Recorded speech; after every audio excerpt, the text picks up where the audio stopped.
James Gunn's Superman movie feels like it was ripped straight out of a comic book. The pace is unrelenting, the colors and art direction are superb, the plot is silly and fantastical, and Superman is finally a big blue Boy Scout like he should be. There's really no denying that this film is good, but I'm not going to lie, I did leave the theater feeling like it was missing something. It didn't wow me the same way Iron Man did. It didn't have the gravitas I expected for a film that is kicking off an entirely new on-screen DC universe. To me, it kind of just felt like another superhero movie, and that bummed me out because I feel like it needed to make a larger statement about the future of the DCU. And look, I'm obviously in the minority because this film is getting 10 out of 10s left and right, and I honestly love that people feel that way. But the main reason this film didn't impact me the same way is because it ironically leans a little too far into comic book territory. And there are some ideas that James Gunn utilized that, in my opinion, work better on the page than on the big screen. But let's start by talking about what works in this movie, and trust me, there is a lot to go through. For starters, the main characters in this movie are so rock solid. Clark Kent, Superman, Lois Lane, and Lex Luthor are all embodied and acted to perfection here.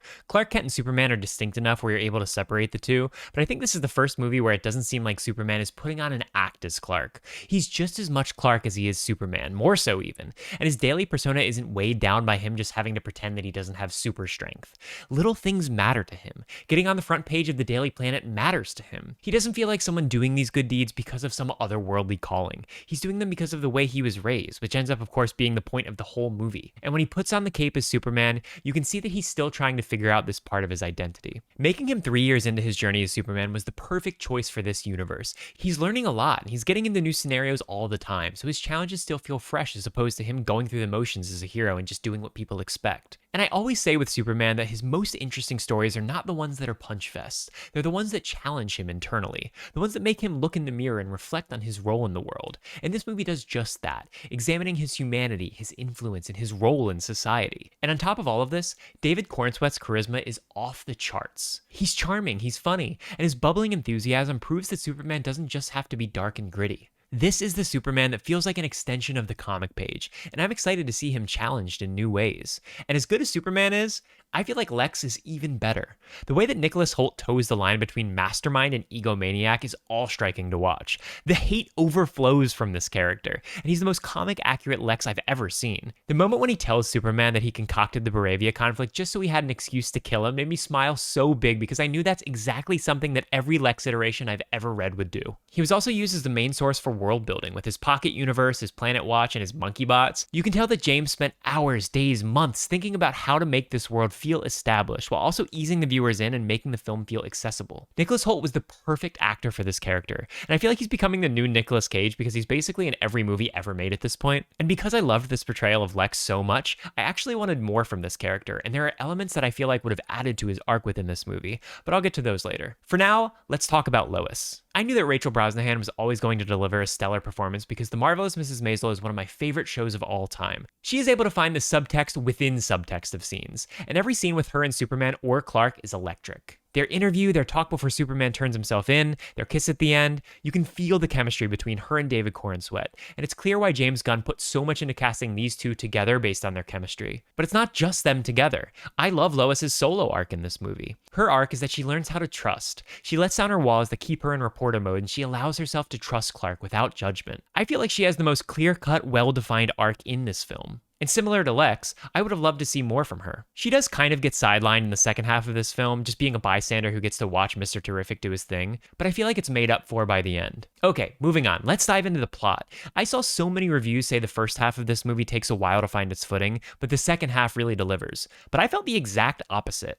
I feel like this movie started with so much sauce and style. I was immediately gripped from the quick backstory text they showed us in the beginning. The Hammer of Baravia and the whole Baravian conflict was really interesting to me, and I love seeing Lex working to defame Superman basically immediately in this movie. I loved hearing how Superman copes and explains his point of view about the conflict in the interview with Lois, and I just loved all the human moments and the setup, believe it or not. For me, the movie started to go off the rails just a bit after the kaiju fight, and I'll get more into that later, but of course, there were some really great moments toward the end as well. Kent Farm, Superman's speech about humanity, Lois telling Clark she loves him. The human moments of this movie just bring me so much joy. And these do a lot to add to the overall quality of the movie, even if I think the film is a bit overhyped at the moment. But what I don't think is overhyped is the art direction in this movie. This movie doesn't feel like it was filmed in a studio. It feels bright, like it's under the real yellow sun that Superman draws power from. I feel similarly when I watch Sam Raimi's Spider-Man movies. He captures that real feeling of New York City so well, and I think that's what James Gunn did for Metropolis. I've been singing the praises of this saturated style since the first trailer dropped, and I'm glad that after having seen the movie, this style lived up to my expectations. The camera work in the fight scenes is impeccable, and I'm so glad I can finally say this with my full chest.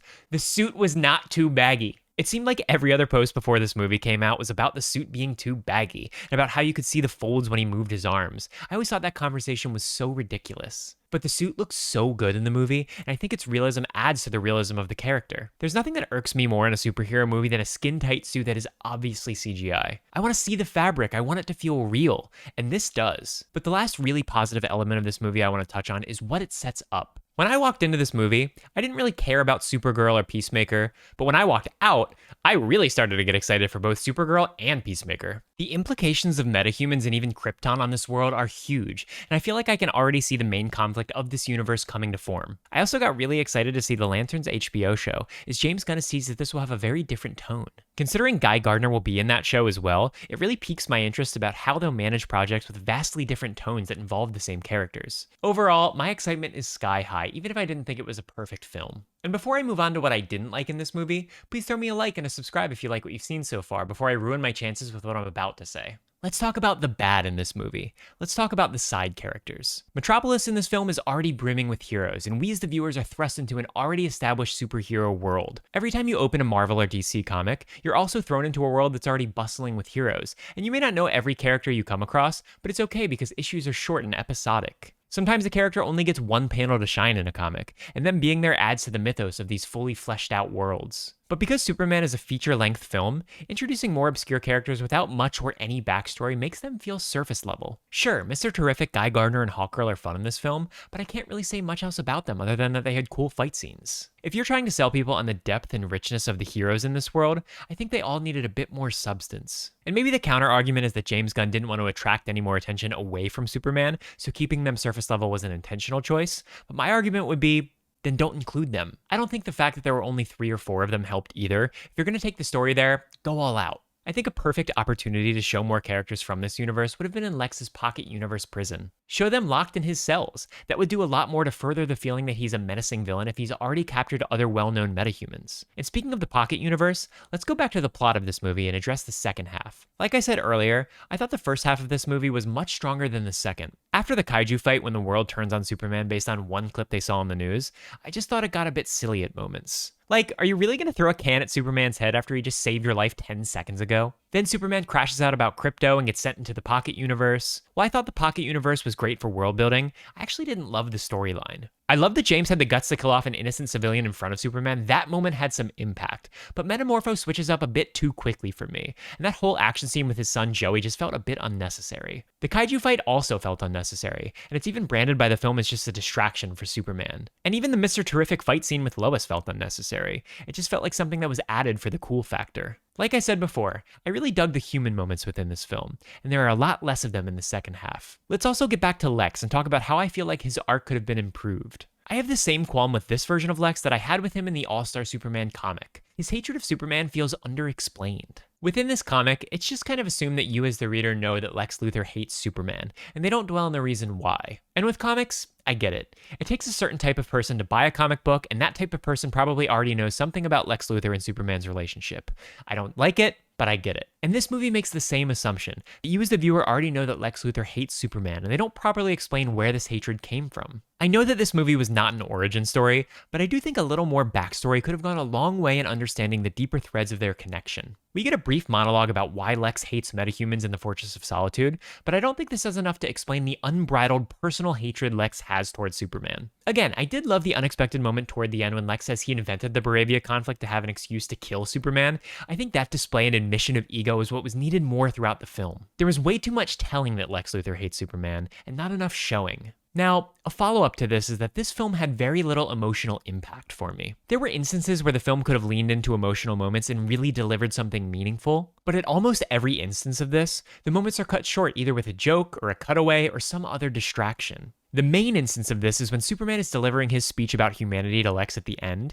He's teaching Lex about humanity and how even a Kryptonian can embody the human spirit to the fullest. And just as Lex starts to respond, Krypto pounces from off screen and starts to wail on him. I would have loved to have heard the end of that conversation. I would have loved to have heard Lex dig himself even deeper into his hole and make him even more hateable. I would have loved for the conversation to end with some weight to it. But instead, we get to see Krypto causing mayhem for like the 5th time in this movie, and we're supposed to pretend like it's still funny. And there are many other instances of this as well. What, in my opinion, is the best scene of the movie, the interview between Lois and Superman in her apartment, gets cut off because Clark doesn't like a Superman hashtag. And when Ultraman is revealed to be a Superman clone, they could have really pushed the parallels here with something like, he's you but without the weakness of morality. But instead they go the route of, he's you, but stupid. There are so many moments where they could have peeled back another layer and let us feel something, but instead they choose to keep things surface level. This is how I felt for most of the film, but of course there are 2 moments that I've already touched on where I do feel like the right amount of sincerity poured through the screen. That would be the scene on Kent Farm and the final kiss between Clark and Lois. Clark's parents are adorable, and the actor who played Pa Kent absolutely killed his monologue to Clark. And the genuine smile on Superman's face when Lois tells him she loves him makes me tear up even now writing this. Except I'm not writing this now, I'm filming it, but you get the idea. What I'm saying is that there are only a few moments that hit me that hard during this movie, but there could have been a lot more, and the movie would have been better for it. And lastly, I saved my most controversial take for the end.